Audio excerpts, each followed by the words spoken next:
తన నియోజకవర్గంలో ఫుట్పాత్ వ్యాపారాల కూల్చివేతలపై ఎమ్మెల్యే దానం నాగేందర్ సీరియస్ అయ్యారు. ఫుట్పాత్ కూల్చివేతలు మొదలు పెట్టాలంటే పాత బస్తీ నుంచి మొదలు పెట్టాలన్నారు.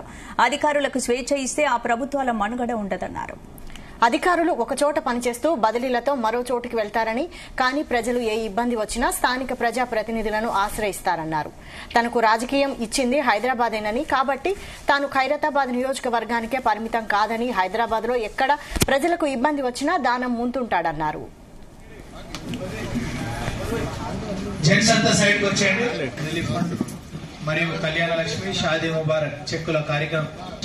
ఇప్పుడు కూల్చివేతలు అనేది ఎప్పుడే గాని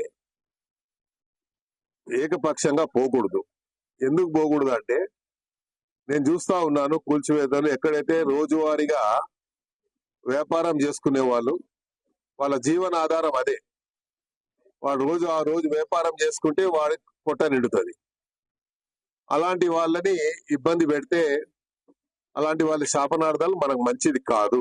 ఒక ఇన్సిడెంట్ జరిగింది. ముఖ్యమంత్రి గారు మొట్టమొదటిగా సీఎం అయినప్పుడు మాదాపూర్ లో ఏదో క్యాంటీన్ ఉండే లేడీది, ఏం పేరు, కుమారి ఆంటీది కూడా ఇట్లాగే చేస్తే ముఖ్యమంత్రి గారు ఏం చెప్పారు, ఆమె జోలికి పోవద్దని చెప్పారు.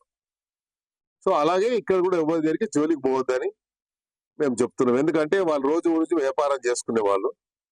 ఒకవేళ అలా పాలసీ కింద తీసుకుంటే సిటీ మొత్తంలో అయితే మీరు ముందు ఓల్డ్ సిటీ నుంచి మొదలు పెట్టండి. ఓల్డ్ సిటీలో ఎక్కడెక్కడ ఉన్నాయి అలా మీరు చేయండి. మీకేమి ఇబ్బందులు కలగకుంటే మా దగ్గర కూడా ఇబ్బంది లేకుండా నేనే చెప్తా వాళ్ళకి. కాబట్టి ఇది చేయొద్దని నేను చెప్తున్నాను. ఎందుకంటే దీనివల్ల ప్రభుత్వానికి చెడ్డ పేరు వస్తుంది. ప్రభుత్వం మనకు మంచి పేరు వస్తే 4 కాలాల పాటు మనం కూడా మంచిగా ఉంటాం అనేది నా అభిప్రాయం.